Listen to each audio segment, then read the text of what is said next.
I want to quickly go over the factors that influence demand elasticity. In the book, they talk about each of these factors also, so if you need to review, you can look there. But the ones that they mention in the book are, first, the availability of substitutes. This affects demand elasticity because if the price goes up on one type of good, like candy bars, then people might switch to buying another one. That would mean that if the price goes up, the quantity demanded for candy bars would go down a lot because people would be buying different types of candy.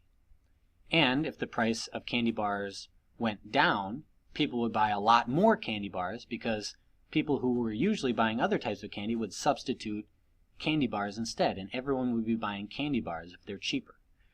If there are no substitutes for a product, then they can raise the price and people still have to buy the product at that price because there's nothing else that they could buy that would do the same thing. So that's how the availability of substitutes affects demand elasticity. Price relative to income just means that if something is really expensive, then people are more sensitive to price changes.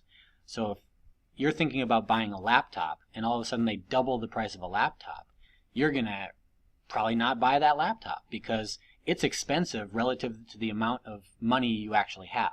Whereas a soda can, if they double the price of soda from $1 to $2, you might buy a little bit less, but it's not going to change your quantity demanded a huge amount because it's still pretty cheap.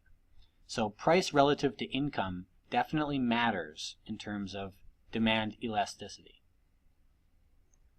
Necessities versus luxuries. This one's obvious also. If you need something to survive, then you will buy it no matter the price, as long as you can afford it. And so that's what we saw with the example of insulin. If you need insulin to survive, whether or not they charge you a low price or a high price, you need the same amount all the time.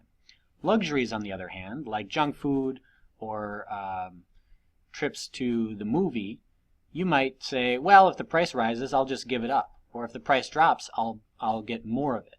So something that is a necessity is very demand inelastic because if the price changes, you still have to buy the same amount. Luxuries are generally price elastic, demand elastic, because if they raise the price, you'll just buy less. Or if they drop the price, you might buy more. And the last factor that can influence demand elasticity is the amount of time that we're talking about.